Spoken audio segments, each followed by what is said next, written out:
كلنا في حياتنا اليومية بتواجهنا أفكار. الأفكار هذه تكون نابعة من تحدياتنا في العمل أو في علاقاتنا الشخصية الإنسانية.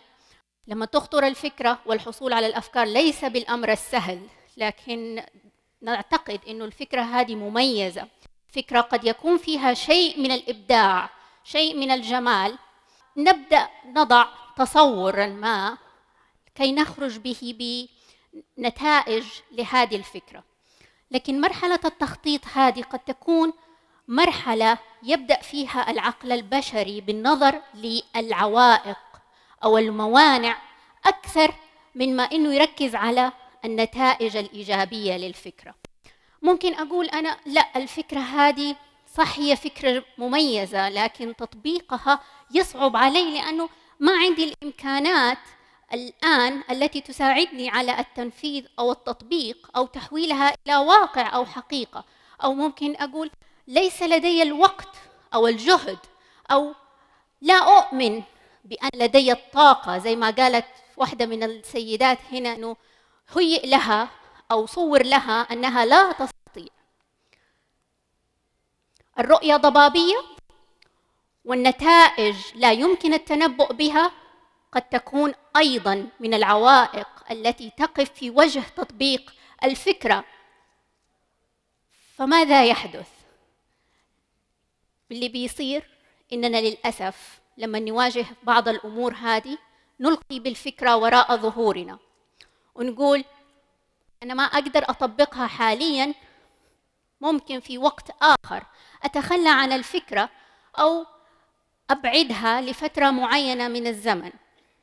المؤسف في الموضوع إنه قد أرى غيري خطرت له فكرتي وطبقها ونجح فيها، وأكاد أجزم إنه كلنا مرينا بهذا الموقف، فنشعر بإيه؟ بالغصة والألم. طبعاً نتمنى لهم الخير والتوفيق، لكن الواحد يقول هذه فكرتي، يا ريتني بدأت فيها، يا ريتني نفذتها. عودنا وعلمنا دائماً إنه عشان ننجح أو الفكرة تنجح يكون لها عوامل معينة. فكرة مميزة تحمل شيء من الإبداعية. التخطيط كذلك مهم، وهو أغلب المراحل التي تقف عائق في تنفيذ الأفكار المميزة. والتوقع المستقبلي للفكرة، خط السير والنتائج المحتملة. لكن دائماً ننسى إننا نركز على عامل آخر. إيش هو العامل ده؟ عامل اللامتوقع. البشر عبارة عن كائن متطور، تستجد في أمره أشياء كثيرة. هذه الأمور تمكننا من إنجاح أي مساعي أو أي مشروع، خاصة إذا كانت الرؤية في البداية والنتائج غير متوقعة أو غير متنبأ بها. فهنا تأتي قوة اللامتوقع اللي أنتوا اليوم تكلمتوا فيه قبل ما أنا أتكلم فيه. لتقريب الصورة، البذرة هذه تحتاج المكان الملائم وتحتاج الأجواء الملائمة عشان تبدأ تنمو ثم تثمر.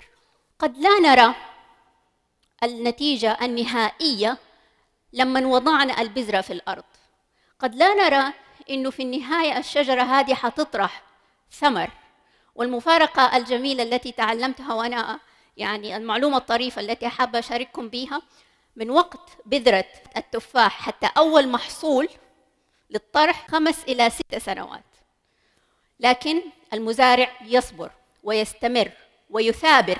ليه؟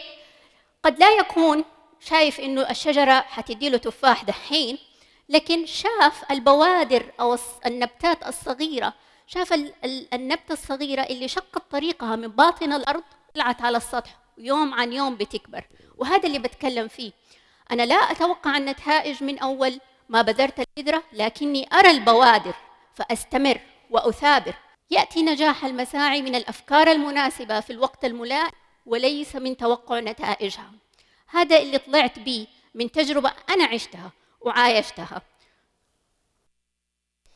ناجية نبعت من تعاملي مع السيدات كوني استشارية في طب الأورام العلاجي، خصيصاً أورام الثدي. هي فكرة نتجت من رؤيتي لحاجة السيدات للدعم، للتواصل، لتبادل الخبرات في حيز آمن وحيز يضمن لهم المعلومة الصحيحة من غير ما يكون في الإشاعات الخاطئة للأسف المنتشرة عن هذا النوع من الأمراض. بدأت بفكرة بسيطة. الفكرة كانت إنه مجموعات أو حلقات دعم، لكن العوائق كانت كثيرة. أولها كثير من السيدات ما يظهروا هويتهم الشخصية. الأمر الآخر الكثير أيضاً ليس لديهم القدرة على التنقل مثلاً وحضور جلسة الدعم الواقعية كما يحصل في الغرب. فبدأنا نفكر إيش حيصير لو حولناها لمجموعات دعم افتراضية، وهي شراكة للمريضات المصابات والمتعافيات والطبيبات كذلك. وهذا أساس إنشاء المجموعة. المجموعة بدأت عام 2016 وما تزال مستمرة حتى الآن. بدأت بعدد لا يتجاوز أصابع اليد من السيدات المتعافيات ومعهم بعض الطبيبات، توسعت حتى مئات السيدات. والطريف في الموضوع والذي لم أكن أتوقعه ولا أحد غيري يتوقعه إنها عبرت الحدود. وهناك سيدات من الإمارات، سيدات من اليمن، سيدات من مصر. العالم الافتراضي جمعنا كلنا. وكذلك لم يكن متوقع أبداً إنه أحد المرشدين لي في مسيرتي العملية اقترح علي بعد ما الفكرة كبرت وتوسعت أن أكتب عنها مقال علمي. كتبت المقال، اتنشر المقال، دعيت لمؤتمرات، فازت ناجية كبحث فكرة جديدة، خاصة زي ما انتم شايفين بالما ننتقل للعالم الافتراضي. لها 6 سنوات وهي في العالم الافتراضي قبل ظروف الجائحة وما رافقها من توجهنا للعالم الافتراضي. وليس هذا فقط، ولكن توجت ناجية بجائزة جدة للإبداع 2021 المسار المجتمعي لخدمة المجتمع.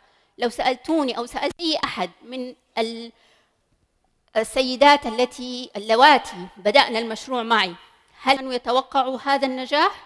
لا، ولا أحد. هنا تكمن قوة اللامتوقع.